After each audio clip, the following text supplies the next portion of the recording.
안녕하세요. 오늘은 세코야 내셔널 포레스트에서 캠핑을 하러 왔다가 녹음을 하나 합니다.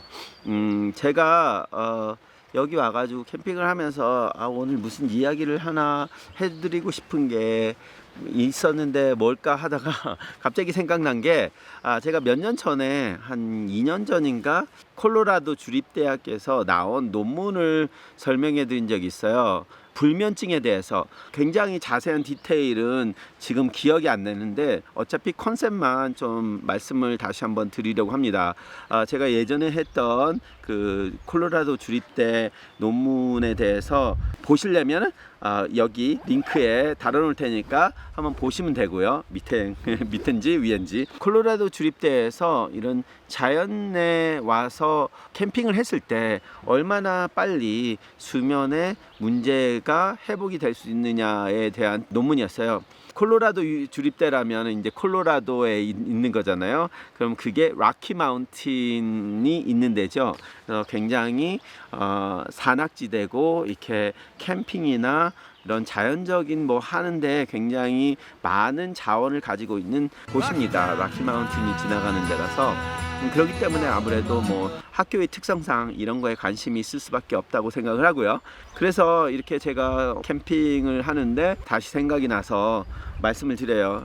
자, 우리가 전등이 생기고 그리고 TV가 생기고 지금 스마트폰 뭐 이런 아이패드 이런 걸로 굉장히 많은 인공적인 빛이 우리 눈에 들어오게 됩니다.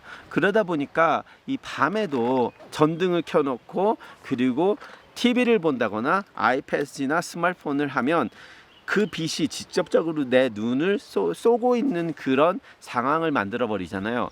그러다 보니까 우리 몸에서 자연적으로 생긴 햇볕이 나고 밝아지면 일어나고 그리고 어두우면 자야 되는 그런 서케디안 리듬이 깨지게 돼요. 그래서 이렇게 문명이 들어온 곳에서의 수면 장애가 생기게 된다는 거죠. 그러면 이렇게 전등과 스마트폰이나 이런 화면을 보는 습관을 했을 때 불면증이 생겼을 때 그 불면증을 얼마나 빨리 우리가 고칠 수 있을까라는 생각도 해봐야 되고 어떻게 하면 좋아질까 하는 생각을 하게 되잖아요. 그래서 제가 몇 년 전에 말씀드렸던 이 콜로라도 대학교의 논문에서는 이런 사람들을 가지고 캠핑을 갑니다. 그래서 캠핑을 가서 완전히 인공의 빛이 없이 해가 뜨면 일어나고 해가 지면 그 잠을 자는 전등이 없는 내추럴한 라이트에서 생활을 하게 합니다. 그러면서 우리가 피 검사를 해서 이런 설케디안 리듬에 대한 맞는 그런 코리솔의 증가라든지 이런 거를 검사를 해봤더니 이런 자연의 빛만 가지고 생활을 했을 때 며칠 만에 그런 설케디안 리듬이 다시 복구가 되더라라는 논문이었습니다. 그럼 결과적으로 그런 설케디안 리듬이 다시 복구가 되면 불면증도 어느 정도 해결이 되든지 완화가 되지 않을까 하는 논문이었는데요. 자, 지금 유튜브를 보시는 분들이 뭐 그렇다고 뭐 전등을 다 없애고 빛만 보고 뭐 스마트폰 이런 거 다 없애고 잘 수는 없잖아요. 그렇지만 우리가 그거를 보면서 우리가 어떤 불면증에 갔을 때 내가 너무 힘들다 그러면 실제적으로 그렇게 해볼 수도 있는 거고 뭐 3일에서 4일만 해도 어느 정도 설케디안 리듬이 돌아온다고 했으니까 뭐 길게 시간을 잡으실 수 있으면 일주일 정도 그런 캠핑을 가시는 것도 괜찮은데 솔직히 캠핑 안 갔던 사람이 가면 너무 힘들어요. 왜냐면 이거 뭐 딱딱한 바닥에서 자야 되니까 잠 못 자.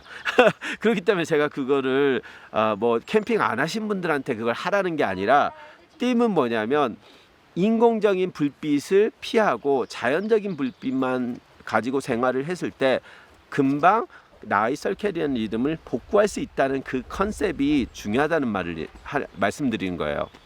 그래서 현실적으로 불면증이 있으신 분들은 밤에 이렇게 아이패드나 스마트폰 보고 아니면 TV를 보면서 자기 전에 그런 걸 보는 게 굉장히 안 좋다는 말씀을 드리고 싶습니다. 자기가 지금 불면증에 시달려 가지고 잠을 못 잔다면 이런 스마트폰이나 이런 불빛을 저녁에 보면 안 되고요. 잠이 안 오니까 자꾸 그런 거 더 보면 더 악화가 된다는 것을 말씀드리고 싶고요. 뭐 시간적인 여유가 되신다면 이런 식으로 뭐 캠핑을 나오신다든지 뭐 그런 것도 뭐 추천드리고 싶어요. 자, 캠핑을 못 오면 최소한 뭐를 할 수 있냐? 낮에 햇빛을 많이 보고 밤에 불을 되도록이면 안 보는 생활을 하시라, 그거예요. 뭐 그게 모든 불면증을 없앨 수는 없지만 굉장히 많은 사람들한테서 그걸 지켰을 때 불면증이 충분히 없어질 수 있을 거라고 생각을 합니다.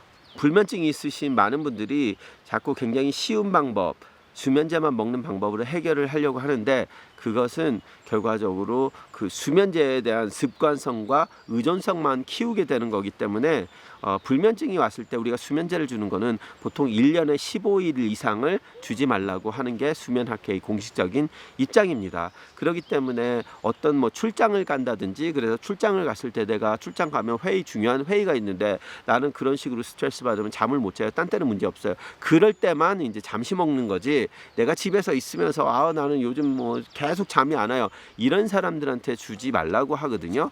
근데 환자들이 너무 고통스러웠고 하고 매일마다 달라고 꼭 하니까 어쩔 수 없이 의사들이 많이 처방을 하는, 올바르지 않은 방법으로 처방을 하는 것 중에 하나가 수면제입니다. 그래서 수면제 남용을 되도록이면 끊었으면 좋겠어요. 왜냐면 거기에 의존성이 생기기 때문에. 그러면 의존성이 생긴다는 건 뭐예요? 환자들이 그 수면제 타러 매일 오거든요. 그러면 결과적으로 병원을 하는 사람이야 뭐 수면제 타러 오니까 뭐 병원은 잘 되겠지. 그렇지만 환자한테는 좋은 점이 안 된다고 생각을 합니다. 그래서 수면제 계속 드시는 분들은 다른 방법으로 수면제를 끊는 방법을 찾아보세요. 제가 예전에 수면제에 대해서 뭐 여러 번 말씀을 드렸는데, 제 환자 중에서 진짜로 의존성이 있으신 분이 지금 끊은 지 한 3년 정도 됐는데 수면제 절대 달라고 안 했어요, 요즘은. 그걸 딱 끊고 나서는 이게 컨셉을 알았어. 그러니까 이제 자는 거에도 큰 문제가 없이 자면서 20년 동안 수면제를 드셨던 분이었습니다. 자, 그래서 여러분 잠이 잘 안 오신다면 뭐 수면제를 택할 게 아니라 여러 가지 다른 방법들을 참 찾아보시고, 낮에는 햇볕을 보셔서 활동을 하고 밤에는 빛을 안 보는, 되도록이면 화면 같은 것을 안 보는 그런 습관을 하시기 바랍니다. 감사합니다.